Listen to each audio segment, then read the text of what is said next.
যেহেতু সন্ধ্যা পার হয়ে এখন রাত হয়ে যাচ্ছে, সেজন্য আমি বলতেছিলাম যে আর বেশিক্ষণ মেলার মধ্যে থাকা যাবে না, এবার আমাদেরকে বাসায় ফিরতে হবে। তো সেই জন্য এই যে ঠিক করে রেখে গেছিলাম আগে ফার্স্টে যে এই দোকান থেকে আমি কিছু কিনতে চাই, তো সেজন্য আর কি আমি এখান থেকে কিছু নিচ্ছিলাম। তো এখান থেকে আমি অনেক কিছুই নিছি, মানে অনেকগুলো জিনিসই নিছি, আর যেগুলোর দাম ছিল একদমই কম, মানে মাত্র 20 টাকা করে দাম ছিল।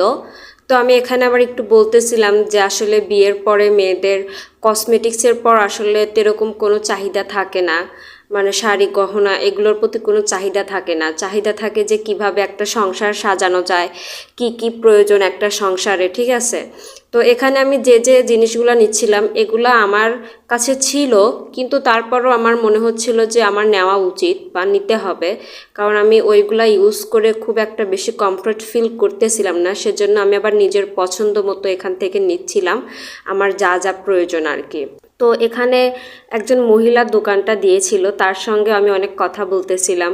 ইভেন উনি আমাকে বলতেছিল যে আপনি ভিডিও করেন, আমি বলতেছিলাম হ্যাঁ ভিডিও করি। দেন ওনার সাথেও একটু গল্প করতেছিলাম আর সবগুলো নিচ্ছিলাম।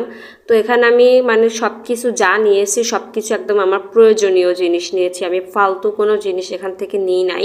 আর হচ্ছে সব কিছু নেওয়ার শেষে দেন আমি ওনাকে বললাম প্যাক করতে, উনি বললো যে আর 2টা জিনিস নেন আপনি এখান থেকে, তাহলে আপনার টোটাল বিল আসবে হচ্ছে 200 টাকা। মানে বুঝেন আমি এতগুলো জিনিস নিছি কিন্তু 200 টাকা, মানে এখান থেকে আপনি যা নেবেন সব কিছু হচ্ছে 20 টাকা করে। দেন এখন তোমাদের ভাইয়ার কাছে আমি টাকা চাইবো, আর ও হচ্ছে আমাকে টাকা দিতে চাইবে না, যে জিনিস নিচ্ছ তুমি টাকা তুমি দেবে, টাকা কেন আমি দিব। তো আমার ভিডিও ধৈর্য ধরে দেখার জন্য আপনাদেরকে ধন্যবাদ। আল্লাহ হাফেজ।